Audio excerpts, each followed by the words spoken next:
Se hallaba a la sazón el pueblo portugués, según testimonio coetáneo, con la nobleza más que nunca oprimida y desestimada, cargada a la plebe, quejosa la iglesia, en absoluta unanimidad. La opinión pública designaba al duque de Braganza como restaurador del reino portugués en el caso de que éste lograra separarse del castellano.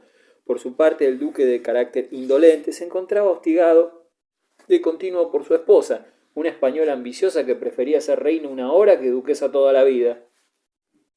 La fecha fijada para el levantamiento fue el 1 de diciembre de 1640.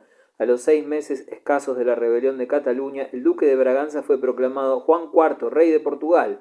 Los funcionarios españoles y agentes del conde duque de Olivares, perseguidos, presos o muertos, y todo el país puesto en armas para defender su recuperada independencia. El golpe fue tan terrible para la corte de Madrid que el valido del monarca español tardó en reaccionar. Cuando trató de adoptar las oportunas medidas, ya era tarde. Los portugueses se sentían plenamente seguros de su destino nacional. La guerra hispano-portuguesa se prolongó todavía muchos años, aunque no se llevara a cabo con el ímpetu que era de esperar. En mayo de 1644 los castellanos fueron vencidos en Montijo, cerca de Badajoz. Ingleses y franceses ayudaron a Portugal en el mantenimiento de su independencia, que fue reconocida por la mayor parte de las potencias europeas en el Tratado de Westfalia, 1648. Tampoco obtuvieron mejor éxito las ofensivas emprendidas en Portugal por don Juan José de Austria, desde 1661 a 1665, pese a algunos éxitos aislados. En junio de 1665 consiguieron los portugueses la victoria definitiva en la batalla de Montes Claros. Tanta pesadumbre provocó la derrota española en el ánimo de Felipe IV, que 3 meses después fallecía este monarca. La independencia portuguesa fue reconocida por la corte española en febrero de 1668, a los 28 años de iniciado el movimiento secesionista. Conspiraciones en Aragón y Andalucía. El fugaz desequilibrio político que se produjo en Aragón fue consecuencia de la rebelión barcelonesa de 1640. Tropas catalanas y francesas penetraron en el condado de Ribagorza, que fue anexionado a Cataluña, y una eficaz propaganda logró que varios pueblos aragoneses aceptaran la soberanía de Luis XIII. Al parecer, en la misma Zaragoza la situación era crítica y se habló de conspiración. El virrey aragonés, duque de Híjar, fue encarcelado por las autoridades de Felipe IV a pretexto de propaganda derrotista, pero en realidad porque era el rey de Aragón elegido por los conspiradores. El duque murió en prisión y el pueblo aragonés quedó sometido. Al propio tiempo se produjo otra conjura en Andalucía con más aspecto de farsa que de drama político. El virrey andaluz, duque de Medina Sidonia, era hermano de la recién proclamada reina de Portugal. Resulta difícil explicarse cómo seguía ejerciendo un mando de tal importancia en unas comarcas vecinas a las portuguesas, a no ser gracias a su parentesco con el conde duque de Olivares. Alentado por la crisis gubernamental en aquel año de 1641 y movido acaso por la emulación despertada en él por la proclamación de su cuñado como rey de Portugal, decidió alzarse a su vez como soberano de Andalucía. Los hilos de la trama cayeron en poder del conde duque de Olivares y de Felipe IV, quienes lo llamaron a la corte. Presentóse el virrey de mala gana y, confesando su culpa, se echó a los pies del monarca español, quien lo perdonó a instancias del conde duque. Por día de castigo se le confiscó al duque de Medina Sidonia una parte de sus bienes y se le obligó a residir en la corte en lo sucesivo. Además, con la excusa de que necesitaba justificar en público su inocencia, hubo de comprometerse a desafiar a su cuñado, el duque de Braganza y electo rey de Portugal, por haber falseado la fe a su Dios y el rey, a un combate singular, cuerpo a cuerpo, en las cercanías de Valencia de Alcántara. El duque de Braganza, es decir, el monarca portugués, no acudió a la cita del duelo, por supuesto, y tanto el duque de Medina Sidonia como el de Olivares se dieron por satisfechos de la forma airosa con que habían representado aquella farsa pueril. Insurrecciones en Nápoles y en Sicilia. Lo grotesco se mezcló a menudo con lo trágico en algunos episodios de las rebeliones italianas. La crisis económica y los impuestos indirectos sobre los artículos de primera necesidad provocaron también insurrecciones casi simultáneas, 1647, en Sicilia y Nápoles. Los habitantes de Palermo tomaron las armas capitaneados por un calderero, José Alesio. La ciudad fue entregada a todos los excesos por el lapso de 3 días. Cuando el virrey de Sicilia, marqués de los Vélez, se refugió en las galeras de la flota, la insurrección cundió en todas las ciudades sicilianas, a excepción de Mesina. La indignación popular fue luego adormecida con promesas y paulatinamente la rebelión fue apagándose. La de Nápoles fue más peligrosa debido a la intervención extranjera. gobernaba el reino el duque de Arcos, virrey tan intransigente y riguroso antes de entallar el motín como pusilánime y cobarde en pleno conflicto. Sublevóse el pueblo el 7 de julio de 1647, dirigido por un pescador, Tomás Añelo, de Amalfi, Masaniello. Las turbas derribaron y entregaron a las llamas las garitas de los recaudadores de impuestos y asaltaron el palacio del virrey, exigiendo la abolición de las gabelas y contribuciones. Sí, hijos míos, todo se hará, prometía trémulo el virrey, que abrazó públicamente al pescador convertido en cabecilla. Con todo, aquellas turbas que iniciaron la insurrección no solo no se dedicaron en modo alguno al robo ni al saqueo, sino que seguían acatando la autoridad de Felipe IV. Aquella relativa moderación cambió a los pocos días. Masaniello, engreído con su flamante situación de virrey del pueblo, pareció enloquecer. La matanza, el incendio, la rapiña y las peores atrocidades asolaron la capital. Acribillado a puñaladas, el populacho arrastró por las calles el cadáver del caudillo que tanto ensalzara, presentándolo al duque de Arcos, jubiloso por lo sucedido. Al día siguiente, la muchedumbre, cambiando de idea, proclamó que Masaniello era un mártir y un santo. Entretanto, como la insurrección se iba extendiendo, don Juan José de Austria, hijo bastardo de Felipe IV, se presentó ante la capital con una flota de casi medio centenar de embarcaciones, bombardeándola furiosamente. Octubre de 1647, poco después, fue destituido de su cargo el virrey duque de Arcos. Desde entonces los sublevados se declararon independientes del gobierno español y proclamaron la república y pidieron ayuda a Francia. Ni corto ni perezoso, el cardenal Mazarino envió una flota francesa que operó en aguas de Nápoles, pero el conde Oñate, nuevo virrey de Nápoles, y don Juan José de Austria, aprovechando una coyuntura favorable, tomaron la ciudad en abril de 1648. Dominada del todo la insurrección, fueron castigados con extremado vigor cuantos participaron en ella.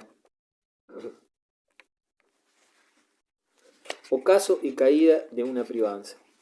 El privado de Felipe IV parecía encarnar la idea del dominio universal inoculada a España por Carlos V, aunque con un siglo de retraso. Tuvo escasos momentos de triunfo. Se diría que en virtud revivían los tiempos de Felipe II, comenta el historiador Hume al relatar las victorias de Spínola y del duque de Feria.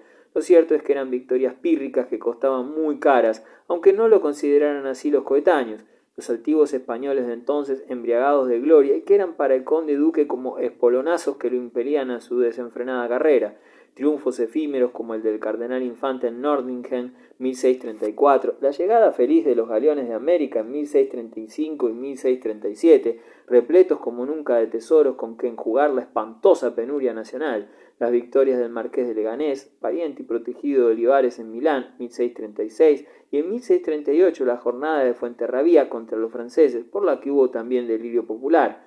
Las fiestas celebratorias organizadas por Olivares en el Buen Retiro, tan criticadas luego y consideradas como graves errores del valido, más que errores y pecados, eran síntomas de una sociedad en ocaso, por no decir en descomposición.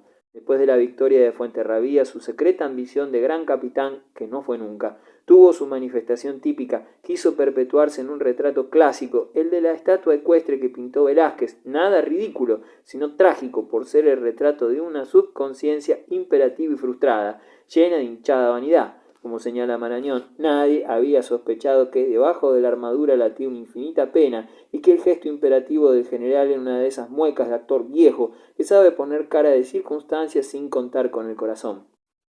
El 6 de enero de 1639 escribió Olivares al cardenal infante: «Deseo solo ir a morir en paz, asegurando a vuestra excelencia como cristiano y como hijodalgo que he dispuesto esto a costa de gotas de mi sangre, cuando me hallo desde 3 meses en tan gran aprieto de mi cabeza y de mis años que después que me conozco no me he visto así». Mientras tanto, bullía la oposición en la corte. Aunque la animadversión contra el conde duque y su mujer era solapada y subterránea, no era menos temible, aprovechando todos los momentos para evidenciarla. Un predicador famoso, entonces, el padre Castro, en un sermón que pronunció ante la corte durante la cuaresma de 1637, cuaresma célebre por la actitud de los frailes encargados de predicarla, hablando de Holofernes, el general asirio, cuyo degüello librar a Israel de la opresión, lo llamó Su Excelencia Holofernes, con lo cual todos comprendieron que se refería al conde duque. Estas fueron las únicas parodias de aquellas frondas aristocráticas que tan ruda oposición hicieron en Francia a otros célebres privados, Richelieu y Mazarino. Si bien debe cargarse su tanto de culpa en la deplorable gestión del propio gobierno, tampoco debe perderse de vista que la crisis política y económica de la España de mediados del siglo XII y el declive de la hegemonía hispánica aparecen encuadrados en la crisis general europea, la guerra de la Fronda en Francia, la revolución puritana en Inglaterra, la guerra de los 30 años en Alemania y la inestabilidad político-social en Italia. Algunos historiadores, Ronald Monsignor, entre otros, hablan de crisis general de la centuria, depresión económica, polarización social, crisis del Estado y crisis de la sensibilidad, manifestada en el arte barroco. Por lo que se refiere a España, gravemente afectada por el desastre económico, Olivares exigía un esfuerzo sobrehumano al país para imponer la hegemonía burguesa en Europa, mientras la carencia absoluta de recursos, la falta de venida de la flota de Indias, en frase del propio Olivares, le hizo necesario alinear a los reinos no castellanos de la monarquía en la misma senda de sacrificios económicos que Castilla. El fantasma de la crisis se agigantó y su desmoronamiento fue rápido. Desde tiempos atrás, el propio conde duque notaba que la estrella de su privanza palidecía a ojos vistas. Dícese que en cierta ocasión la reina Isabel de Borbón, primera esposa de Felipe IV, se presentó al rey con el príncipe Baltasar Carlos en brazos y se le enseñó sollozando: «Aquí tenéis a vuestro hijo. Si la monarquía de seguir gobernada por el ministro que la está perdiendo, pronto lo veréis reducido a la condición más miserable». Palabras que no dejaron de producir mella en el ánimo del monarca. El sagaz Valido trató de adelantarse a los acontecimientos, solicitando al rey que le permitiera retirarse de los asuntos públicos. 2 veces le negó Felipe este permiso. Cuando Olivares comenzaba a concebir nuevas esperanzas de mantenerse en la privanza regia, el 17 de enero de 1643 se encontró, a tiempo que salía de cazar, con un billete escrito por el rey, que decía textualmente: «Conde, muchas veces me habéis pedido licencia para iros a descansar, y yo os la he negado por causas que a ello me movían. Hoy no solo os la doy, sino que os mando que os vayáis luego y desembaracéis al palacio». Después de 22 años de jactanciosa omnipotencia, escrito Vincent Vives, el conde duque de Olivares fue exonerado de la privanza ante el fatal desenlace de su experiencia política, 1643, mientras en los campos de batalla de Europa el ejército español mal equipado iba dejando a jirones las glorias de su bandera. Racroix, 1643, Lens, 1648, Las Dunas, 1658. En la península, Portugal lograba consolidar su independencia, 1668, y en Cataluña obtenía el reconocimiento de sus libertades peculiares, 1653. En resumen, Castilla agotada caía en un siniestro pesimismo y Cataluña, por reacción al programa del conde duque, se aferraba desesperadamente a un orden legal que para ella significaba, de un lado, una seguridad política, pero a la vez el anquilosamiento dentro de una estructura económica y social ya periclitada. El conde duque recibió con relativa entereza, aunque con poca resignación, tamaño golpe. Intentó recuperar el favor perdido, sin conseguirlo. Una semana después partía a su retiro en Loeches. Murió en Toro, Zamora, 2 años y medio más tarde. Aunque su caída no remedió los males que aquejaban al país, fue acogida con general regocijo por la corte y por el pueblo, y el rey fue vitoriado por su tardía determinación. A la puerta del Palacio Real apareció fijado un pasquín que decía: «Ahora será Felipe el Grande, pues el conde duque no te hará pequeño». Por todo lo antedicho, resulta sumamente difícil enjuiciar la personalidad política de Olivares, uno de tantos validos de la historia española y hasta el momento presente uno de los más discutidos, aunque todos estén concordes en su principal faceta, la pasión de mandar. Nutre su alma en la autoridad y en el poder que ejerce, como el elemento natural para el temperamento altivo y ardentísimo de dominar que tiene, decía Corner, embajador italiano. Estaba hecho para dominar o morir. Amaba el poder por el poder, dice Hume. Ávido no de dinero como Lerma, sino de dominación, añade Hauser. Por último, Gregorio Marañón trata de poner punto final a una crítica de suyo interminable. Es hora ya, por el honor de nuestra historia, de dar a este gran protagonista de uno de sus más trascendentales reinados su justa categoría, la del último genuino español de la época imperial, la de un político excelente, pero de virtudes anacrónicas, que por serlo se convertían al tocar la realidad nacional en atroces defectos. Finalmente, la de un ejemplar de humanidad desbordada, arquetipo de la pasión de mandar, de ímpetu imperativo, unas veces eficaz y otras baldío, pero siempre magnífico, y presidido por el signo de la anormalidad, que ha colaborado tanto como el azar y como el genio en la historia de los pueblos. De hecho, Olivares fue un auténtico Quijote de la política.